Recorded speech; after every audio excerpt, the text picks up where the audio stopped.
off a daily fantasy. His number too high, then I'm probably fading him. He been on the road, he gon' eat up my salary. I hit a buy, he gon' lie before lock. Play back to back, then I probably won't pick on the DFS bachelor, good as it gets. Bit a few liners and hit me a leg. He had a good game, but it might be a trick. Log in the Slack so I know who to pick. Sharing our liners, we all gon' get rich. New to this game, you should come to the pad. You might want some cash and get a good laugh. DFS sports, we gon' run up a bag. He heard every game and it's making me mad. You buying your lineups, I think you a cheater. DFS bachelor, he the new leader. Yeah.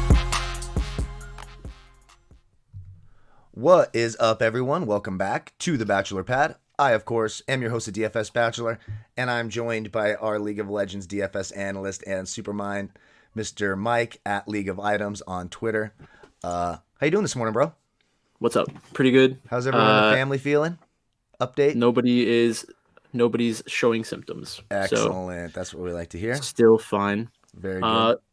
A little tired from last night. I streamed for like 3 hours breaking down the Korean matchup because I think that one's a little more interesting from like a real life perspective, and it should be a closer matchup. Sure. So I just wanted to make sure that I was on the right side in that one specifically. Sure.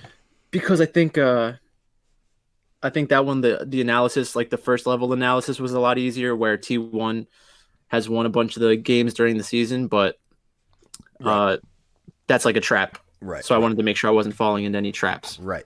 So let's just get into it. Yeah. First things first, thank you for all your support. Each time the League of Legends videos are growing and growing and growing. If you would have told me a month ago that we would be getting 1,300 views on a video, I thought I would just be thinking we're talking about the NBA playoffs. Instead, it's League of Legends. So seriously, thank you all so much for your support. It's really humbling. It means a lot. Truly do appreciate it. If you're new to the channel, welcome to the team. Be sure to hit that subscribe button down below. We really appreciate that. Click the bell icon too. Some people say, hey, we don't know, I didn't see when a video came out and blah, blah, blah. And the dates can be confusing because they start at like 1 in the morning. So you think it's for that day. So it's important to have that bell notification so you know when new videos come out. Don't forget to leave a comment in there. We're going to be doing some sort of giveaway this week. I don't want to say too much because every time I do, something bad happens and it gets shit on. So I'm just not jinxing it. But hit that subscribe button. I really appreciate that as well. Don't forget, you can follow both Mike and myself for news updates, starting lineups for the Chinese League, etc. Click that link down in the video description below. You'll see a Twitter handle at DFS Bachelor, at League of Items. You will also find a link to Mike's YouTube channel where he's doing tons of live streams and stuff like that. Little different things through the slate throughout the time, live streaming the games, all that stuff. So be sure to check all of that out as well. Tonight is the playoffs. Now, this is the second round of the playoffs in the Korean League. This is the first round of the playoffs in the Chinese League. Luckily for us, the Korean game is first. So if you can stay up late and check about 15 minutes before the game starts, you'll definitely know the starters. I think the only real question is going to be the jungler for T1. Yeah. Is it going to be Cuz or Elam? Yeah. That's the only real question.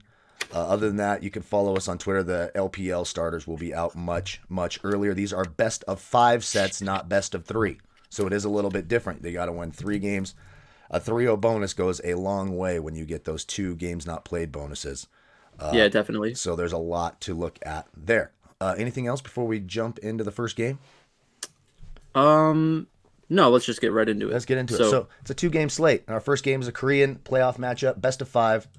T1 versus Dragon X. T1 has shown they have the advantage against them this year anyway.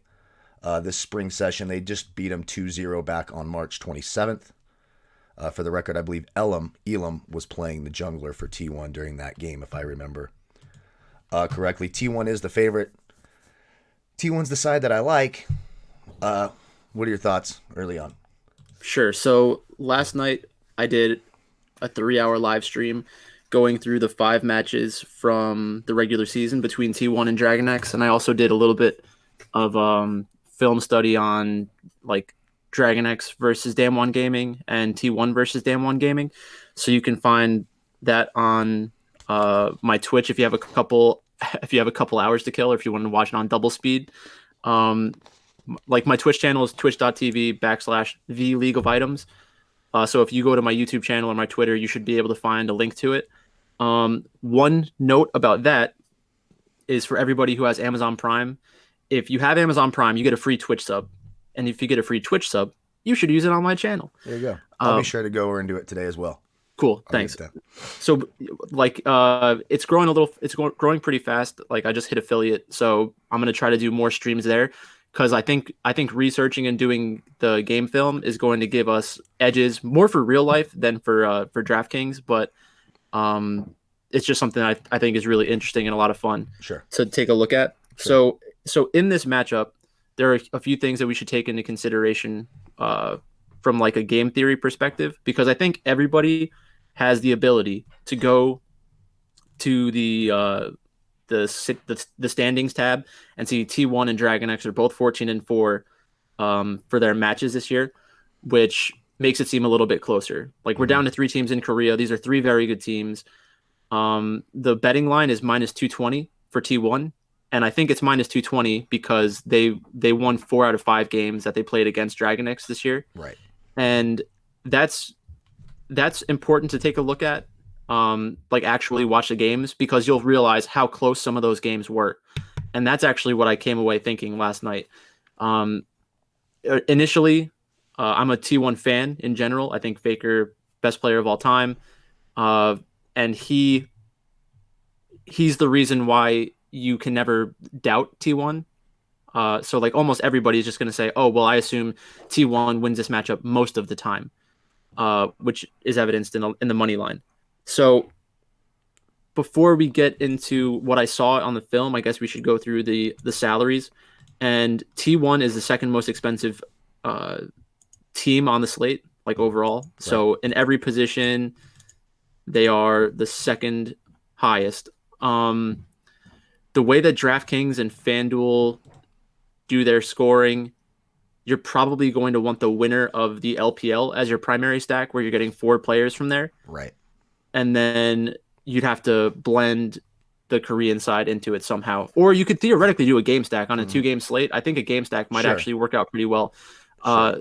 So for T1 versus Dragon X, I think if we're going lane by lane, Kana versus Doran, I think they're both good players.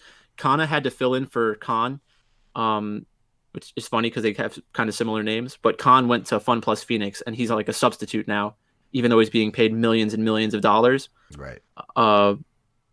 But Kana has actually filled in admirably. He has a good champion pool. He has the upside of being a carry player. So I would want exposure to like double top lineups, because it's going to be a little bit different. And I could see him carrying one or two games in this set, and then also getting games not played bonuses. Sure. So it's definitely worth it. I don't think that either top laner has like a real advantage in terms of champion pool, because they both play a lot of the same champions, and I don't think they're going to target ban either top laner in the first part of the draft, which is really where you can do the most damage to somebody's champion pool, just because there are a lot other there are more important matchups that we have to take a look at, which is specifically the jungle. The jungle. This is where it's at for me. Yeah. Yeah. So I think that Cuz is most likely going to start tonight. And if he does, he's going to have a tough time in the jungle against Pyosik. Pyosik is a very good player, and he has a good champion pool for this meta. Mm-hmm. So I think that the way that T1 wins this matchup tonight is by focusing on Pyosik's champion pool. He's a very good all-off player, and we keep saying about the meta that it's going to be very jungle-centric. You're going to have mid laners on potential supportive champions, and then the real carrying is going to come through the jungler creating an early game advantage, and the bot lane scaling well. So with that in mind specifically, T1, they're going to be blue side game 1. Right. And I think that's going to be a huge advantage in this series. I think that T1 gets to choose their side 3 times in a row.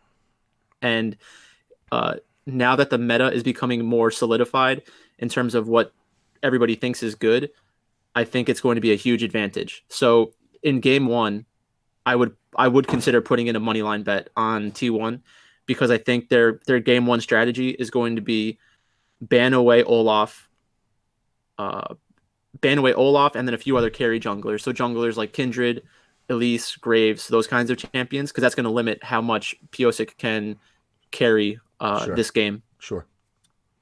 Sure. Um, And by the way, we'll have the starters again. We won't know. Korea isn't going to release their starters early. So this game starts at 1 a.m. Pacific time tonight.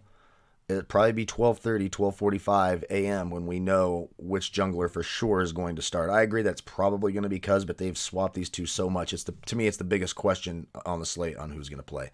Everything yeah, else is pretty clear. So yeah, it behooves you to check. It just yeah. does. If you're playing the jungler from T1, you need to check because The you other couldn't get a the, zero. the other thing um, is that if there is more of a champion pool overlap with Elim and Piosik, then we might get into a spot where T1 starts Cuz game one or game two, loses one of those two games because of the jungle, and then switches into Elim. So Right. when you're getting exposure to your T1 side, you're going to want um, support team. Uh, you're going to Top. want everything else before jungle, really. Yeah, to me it's like the one I'm avoiding it. I'm just not going to play either one of them most likely if I can avoid it. If I can that's just my plan. I don't really see a ton of upside either for them, so it's not like I need to force them in, like make some Yeah. drastic decision to force them in. So, So what I would say is I do think that they both have very high upside in this matchup because of how that meta is going to shift. So basically when you're on blue side right now, we saw this in Europe and in North America during the championships that happened over the weekend. So Europe, G2 played I think Azir 2 or 3 games, and Faker has played Azir I think 10 times at least this split. It's a very common champion, and it's a very good blind pick champion. So I would expect T1 to put a high priority on getting the better jungler, getting Azir, and then just outscaling the other team, which is very good for T1 because DragonX has shown bad decision making throughout the year, right. and they have like weird reads on the meta. So one thing that I picked up on watching the film was that DragonX didn't place a high priority on dragons, so they were prioritizing the Rift Herald and taking first tower, which makes sense from a gold perspective, but you're giving up time because every time that you give up a dragon, it changes the timeline of the game. Where like if T1 gets 4 dragons in a row, then DragonX is just going to lose every game. Right. Um, Right. so that's one thing to watch out. I did want to check that in their last series against Damwon Gaming. So DragonX just beat Damwon Gaming to get to this round in the playoffs, and they did show that they placed a higher priority on Dragon. But when they get into a match against T1, I think all bets are off in terms of how they go about their decision making because they showed some really really bad decision making against T1 throughout both series that they played against them. Mm-hmm. It looked like DragonX felt really stressed out, and when they were forced to make like 50-50 decisions, they continuously made the wrong one. So I don't know if that's really the thing that we can project long term, Mm-hmm. but I do feel comfortable saying that T1 has an edge in the draft and in decision making in game because both of these teams are extremely good from a Right. mechanical perspective, like being able to play their champions, having good champion pools, but the draft really sets you up to have an easier time playing the game. So I would say the jungle upside is going to be high for that reason because if T1 strategy is to take away Olaf from Piosik at all costs, that means that on blue side we could see Olaf being first picked by T1, and if that happens, then we're more likely to see Faker on a supportive champion and like really try to play through the jungle. Right. Yeah, their individual upside's high. Just for me, the idea that if one of them subbed out, one plays 2 games, one plays 1 game, that concerns me. I think it caps some of their value for me. Yeah. So if you're playing 10 lineups, would you get exposure to both of them, or would you just stay away? I might have, maybe 1 or 2 of each. I just think I can make it work without that. Yeah. And even like you talked about Piosik on FanDuel, where you have to play a player from 3 different teams. I don't mind Piosik like as a contrarian one-off to get exposure to 3 teams. I don't think that's a horrible option either. So in terms of one-offs, if I had to take a player from DragonX, I think the player I'd want to focus on is Deft because like I know that the fantasy scoring shows that he's higher, but it's important to understand why it's higher. Like Chovy has played very well this split, and he played really well in their last matchup. but Deft is not only the primary carry on their team, it's also the easier way to play against T1 because you're not as likely to get Faker into a spot where he just continuously makes bad decisions. And one thing that we've seen like in past Worlds Championships is that a lot of teams that are unfamiliar with T1 prioritize stopping Faker. But Faker isn't the primary win condition for T1. Like, he doesn't need to get a lot of gold in order to help his team because he's so good at League of Legends. He's so good at playing around his teammates. And that's another thing that I saw in the film from yesterday. Right. His positioning and his understanding of which player on his team needs to be successful is second to none. Right. So I think that Deft is the one you want to get exposure to because if they're able to win 2 games, then he's going to have the highest kill upside. Even one game, even if it's or the 3-1. Safest kill upside on Dragon X. Yeah, even one game, like he can get you there in terms of a one-off on FanDuel, anyways. Because you have to play that third player, so even he can have a 1 high kill game. I know he's got a high assist ratio as well. So yeah, the one thing I'd be careful with is, like, I think I haven't looked at the numbers on this, but if you're taking a player in that scenario that you just laid out, you're basically saying E-Star is going to beat World Elite, right? And then you need 2 players from T1 and then a player from Dragon X. So if the series goes T1 3-1 or something, then I'm trying to figure out what the difference is between a top laner that wins only 1 game compared to a top laner that wins 3 games, and then doing the same thing for jungle, mid, AD carry, and support. Exactly. That's 100% how it works in my brain. That's perfect. Yeah. That's absolutely perfect. So in terms of variance, I think that the variance is similar to what we see every slate, where it's like the AD carry is probably the safest one because in a loss, he's going to have less deaths normally than the top laner, and his kill upside, if they're playing around him and it's a close game, is good. But the variance could have a spot where, like, Dragon X gets a lead in the early game through top, which I did see a couple times in the film. Like, they were trading, when they were making that bad decision around Dragon, they were basically trading Dragon for 1 kill in the top lane. So a dragon's normally worth between 500 to 1,000 gold, depending on what point in the game you're at. And a kill is worth between like 300 to 700. So it's like you're getting immediate gold and you're helping your team build a gold lead, and you can use that gold to like buy items for your team, which increases your stats. Right. Dragon is only giving you specific stats depending on which dragon you kill. So it's like when you get gold, you're given the option of like, what stats do I want? When you're taking dragon, you get specific stats, but then you also get a little bit closer to that potential win condition. Sure. So that's one of the reasons why I think T1 has an advantage from the decision-making side, because whichever team is able to play around dragon more successfully in the early game is probably going to have the positioning advantage and the tempo advantage throughout the game. Gotcha. So what else was there for this one? Not much. I think we got, I mean, the mid, obviously Faker has the advantage over Chovy. Faker is one of the best, if not the best player in the world. Yeah. For me, he's priced so closely with E-Star. Like, mid AD carries and stuff for me tonight is going to be all about E-Star and then trying to get different with my secondary stacks. Yeah. I'm my primary stack's going to, and when I do my contrarian lineups and pick World Elite for an upset, I'm going to have 4 teams from World Elite. I want 4 players from the LPL game, in my opinion, tonight. Yeah, so the last thing I would say about this matchup is later today I'm going to post a video on my YouTube channel explaining my reasoning for why I like T1 more than Dragon X after like all the research that I did.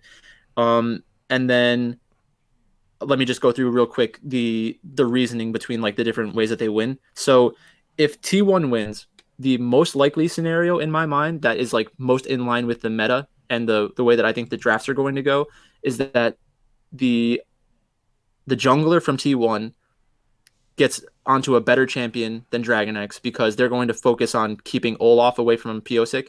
So that's going to force T1 to either pick or ban Olaf like every single game. And that increases the upside of the jungler from T1. If that is their primary way of trying to win this matchup, then Faker will probably be on more of a supportive champion where he can like help assist the invading from Piosik, and that's or from Cuz or Elim. And then that's also going to change what kind of support champions we see from T1. T1 has been playing Enchanter supports for a lot longer, which helps Olaf stay relevant throughout the game. So I really do like the upside from a T1 jungler here. Gotcha. And then if that is their primary way of winning, that also increases the value of the AD carry more than the mid laner. Right. The other scenario that I see T1 winning is if the drafts start to go like T1 gets jungle priority and then DragonX picks away Azir a bunch. That could be good for DragonX because you're limiting Faker playing one of his best champions, but that's exploitable because there are counter picks to Azir, and I think Faker's champion pool is probably one of the biggest champion pools in the world, and he has specific picks that he can play into Azir that just completely dominates him. So I could see the draft going like T1 picks Olaf, DragonX picks Azir, and like a good AD carry, so like Varus or something, because they place a high priority on Varus. I don't personally, but that could happen, and then Faker could lock in Akali. So if Faker gets 1 or 2 Akali games in this matchup, his kill upside is maybe the highest in the series. So I think a lot of people are going to go after Teddy and the jungle because that is the easiest way to see this matchup going. But I really think Faker's upside is very high depending on how these drafts go. Cool. So I would probably want exposure to Faker as a captain tonight, depending on how salary works out. Sure. Like you may want to do something like that sure. Today. And then if DragonX wins, the easiest way to see the games going is lower kill score games, because in their matchups against T1, you've seen DragonX like reluctant to like engage. Fight T1 all over the place, reluctant to engage, exactly. And the way that they make their decisions is like every 5 to 6 minutes they'll play around one objective, and they're not looking for skirmishes because they want to reduce the amount of variance in the game. Because if you're the worst team, which I don't think they think they're the worst team, but the way that they play makes it look like that, right? Because they're not out there trying to force advantages throughout the game, right? If they can kind of turn into that mode where they're skirmishing more, then it increases their upside and their chances of winning. But I think the easiest way to see it, like there was a game, DragonX versus T1, where it was like 25 or 30 minutes into the game and the kill score was 2-1. So that's a dangerous situation for Draftkings scoring specifically. Sure. And in that spot, we want that game not played bonus. So yeah, exactly. So if DragonX wins, I think Deft is really the one you want to focus on. Agreed. I agree. All right, we spent 25 minutes on one game. Good job. I mean, there's a lot to get into. There is. If you're thinking about making a real life bet on this game, I would definitely suggest watching my Twitch stream from yesterday and looking out for my video today, because I think that there is definitely an edge to T1 winning this matchup. The problem is that the betting markets are kind of weird right now for this matchup. Like they're saying it's a 70% or 65 or 70% chance that T1 wins. I think that it's the right side, and you'll probably end up winning that bet if you make it. But from a long-term expected value bet, I think that the DragonX side is actually better because of the win conditions that I was just talking about. Sure. Like they're going to be meta, like leveling each other in terms of thinking. I think T1 is better at that, but the DragonX side money line is more interesting to me than the T1 money line, because I think public is going to be on T1. Sure. And then from the spread perspective, I don't like T1 -1.5, because that's basically saying the game cannot go the set cannot go 5 games. But if I had to rescore the 5 games that they played during the regular season, I would say it was probably 2.5, 2.5. Mm-hmm. Like the games were, 2 of those games were so close and could have went either way. And one game, DragonX made some huge mistakes and just threw the game away. Right. So I think that anyone who just looks at the results from those games without understanding like how the games got to that point are going to miss out on all of DragonX's real chances of winning at least 2 games in the series. So I do like the spread bet for DragonX probably more than anything else. Cool. Because these do typically go long. Yeah. These sets. Yeah, they go real long. These are freaking long matches. These might be still going on at 8 o'clock tomorrow morning. Oh yeah, definitely. These are even longer. Longer. Well, these I'm are talking going to be my marathon. time. I'm talking my time. So it's sure. The second game starts at 2 a.m. 6 hours from now, it wouldn't shock me. I'm turning it on and they're still fucking playing, you know? Yes. Okay. E-Star World Elite. tons of upside in this game, no matter who wins. World Elite E-Star did just 2-0 World Elite about a week and a half ago, 2 weeks ago. I like E-Star a lot in this matchup. That's where most of my builds are gonna focus on getting 4 players from E-Star, and then maybe having different players in the captain spot, trying to just be different to catch that magical combination. So you don't end up really high, but 11 points from first because you played Cryan instead of Wink, vice versa. I'm gonna cover all my bases there, and then like you said, have exposure to the Dragon X and T1 side. I will have some contrarian builds with World Elite, just because you never know what can happen. I mean, anything can happen. But to me, E-Star feels dominant in this matchup for me. Yeah. So let me check the betting line real quick. So it's E-Star minus 245. 10 days ago they beat World Elite 2-0. Yeah. 21 turtles in that game. They won 21 turtles. It's a high turtle count. Turtle count? 21 turtles. What's a turtle? Or turret, whatever the hell it is. Oh, I call it turtles. Okay. I call them turtles, dude. It's just we should call them turtles. I think it's much more interesting calling them turtles. I agree. It's a lot more fun. Mm-hmm. So E-Star versus World Elite.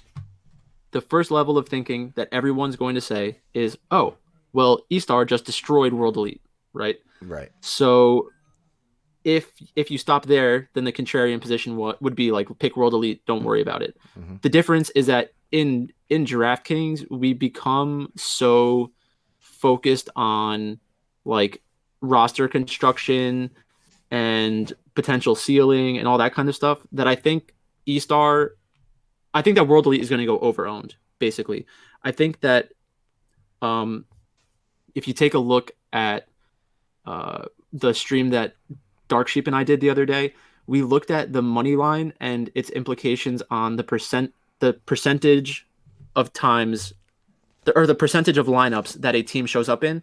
So if you have a favorite that's 60 or 70% favorite, they're going to be in 60 to 70% of all entries in one way or another. Not necessarily a stack, like you'll get some 2-offs and some 1-offs, but they should be in roughly 60 to 70% of lineups. And I think that's what we're seeing with E-Star. In that scenario, that means that Team World Elite should only show up in 20 to 30% of lineups. But I think that we'll see that number significantly higher tonight because people want to have a Chinese team as their primary stack. Right. And they want to get exposure to Team World Elite. Yeah. And they see the numbers from World Elite and how much they score when they win. Right. That they're going to trick themselves into thinking, well, World Elite is going to win because they score so much, and that's going to help me win money. Sure. Now, if Team World Elite does win, they will be the highest scoring team on the slate because of their play style. Yeah. They need to get kills in order to get objectives. They're not good enough at the macro game to play a slow match. So they continuously force the issue, continuously fight the other team, which isn't necessarily better or worse than playing around the macro game. It's just fundamentally different. Sure. Right? So I just want to make that clear because I know that sometimes people are like so focused on the macro game that they lose sight of like sometimes fighting is like the right decision that you're supposed to make. Sure. So World Elite, that does give me some upside in terms of a one-off like we're talking about with FanDuel, because if they do pull out one game, it's going to be a high kill score type game. So you could get some value there, I suppose. I don't like World Elite a lot tonight. I'm telling you, I'm not going to have much of them. Very, very. I'm going to be under the field by far on World Elite tonight. Me personally. Okay. That's interesting. So I think that basically the way that right? Oh, you froze for a second. So you're thinking it's going to be 3-0 or 3-1? I think there's a really, like, of the two games, I think there's a much higher chance that E-Star wins 3-0 than any other. I think it's a higher likely outcome that E-Star wins 3-0 than any other team beating anyone else 3-0 tonight. Yeah, so I think that's correct. My problem is that if it goes 3-2, then World Elite will probably score more than T1. I agree. Or Dragon X, unless the Korean team goes 3-0. Right. So that scares me a little bit. I could also see World Elite losing 3-2, but being the highest kill score team. Mm-hmm. Which they've done Um, before. They've done that before, losing yeah, T1 so and being the highest kill score team. so I know that one of the things that I say generally is that you should try to figure out how you think the matches are going to go and then building lineups around that. But you want to do that with a few different combinations just so that Right. if you're wrong the first time that it doesn't like completely cripple all of your lineups. I think that if I'm wrong about World Elite being over-owned, then I'm just going to have a bad read on the slate. But like there's so many ways for the people to make a bad play to get paid off. Like Yeah. I hate that so much in NFL when like everybody's touting one specific matchup and then it goes the opposite direction, but somehow the guy gets like a 70-yard touchdown and Sure. they look like they made the right choice. Sure. So in this spot, I think that the chances for World Elite to pay off their salary is higher relative to the Korean teams. Well, it's higher than it should be when you're taking the other things into consideration. Sure. So, like I said, if they manage to win 2 games, they're going to be competitive with the Korean teams if that series goes to 5 games, especially if Dragon X is winning very low kill score games. Mm-hmm. T1 has shown the higher upside over Dragon X, like in terms of kills when they do win games. So we had T1 winning like with 17 or 18 kills a few times. But the thing is with World Elite can score 24, 26, 28 kills in a game. Right. And it's not going to be that surprising. Right. So I think the best thing for players to do tonight when they're building their lineups is to have exposure to a bunch of different outcomes just because of well, and it's a 2-game slate. Like yeah, you got to try exactly, to do that's what I was something. gonna If say. you're going to finish up top, like it's any DFS sport, no matter a 2-game slate, you want to try to be a little bit different.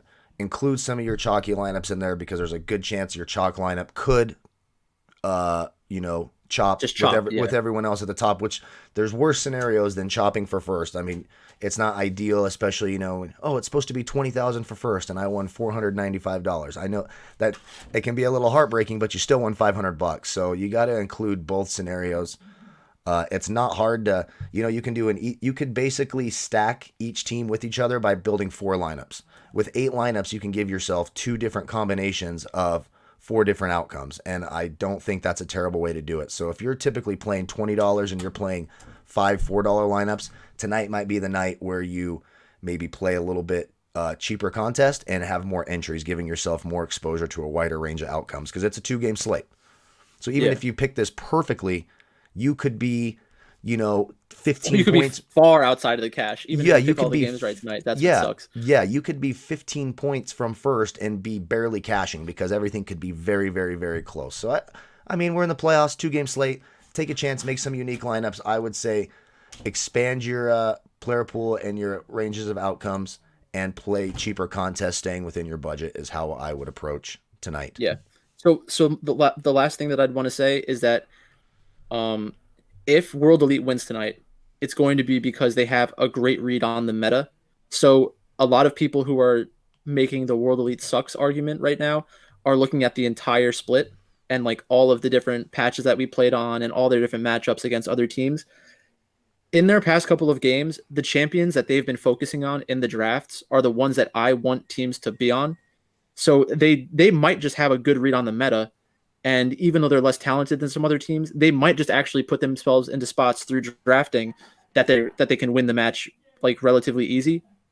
That's what I'm afraid of because everybody who looks at World Elite's Draftkings scoring and thinks to themselves, I want exposure to them no matter what, or like they score a lot of points even in losses, they're going to get onto potentially the right play for all of the wrong reasons and get paid off. That's what I'm so afraid of. So I think DFS. part of me just wants World Elite to get destroyed. Yes. For that reason, so that Agreed. All those people suffer. But that's not good decision making. So the donkeys go down. I agree. Yeah, but that's not good decision making on my part. So it's scary because I think if we go lane by lane, Morgan can definitely win that matchup 1-on-1. I think Xiaobai is not he's not the carry for that team, and he is not the focus of that team. So if World Elite plays through top lane by getting Beishang onto some carry junglers and just beating the shit out of the top laner, that's definitely one way to win.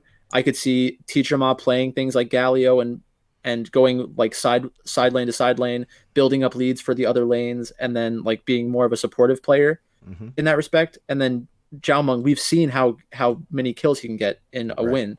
Right. So they could just be a good team fighting team that's being underestimated by a lot of people and have a good read on the meta. And that's a very dangerous combination. Sure. So like I don't want World Elite to win tonight, but if they win, that's how they win. Sure. That makes a ton of sense.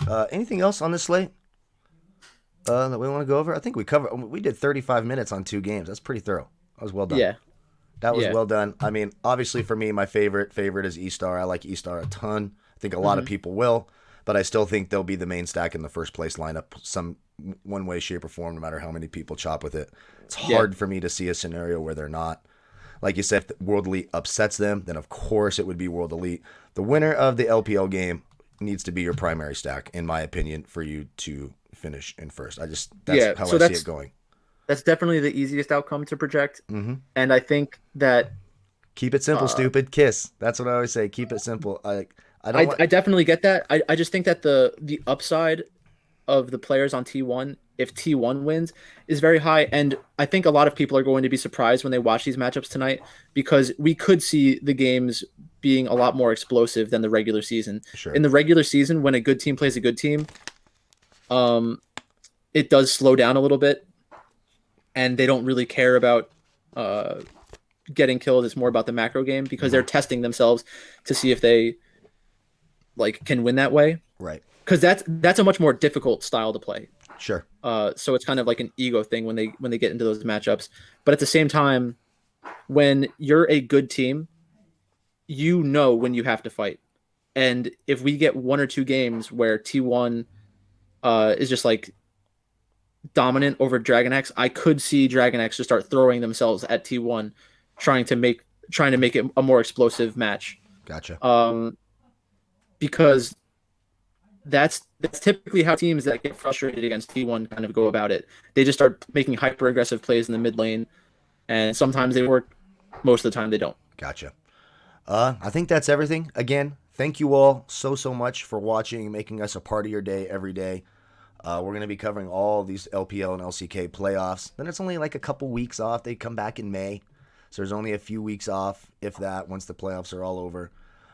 So lots of stuff there. Don't forget to like, comment, and subscribe. We really appreciate that. Check us out on Twitter. Check out Mike's YouTube channel. All the links there. Everything is there. May the fantasy gods be with you all tonight. Good luck. Check these starters. Game starts at 1 a.m. Pacific, 4 a.m. Eastern. I know it's tough, but it's the Korean game first. Make sure that you're avoiding those zeros. Yep. Get unique. Scared money don't make money. Thank you all very, very much. Bye, folks. See you.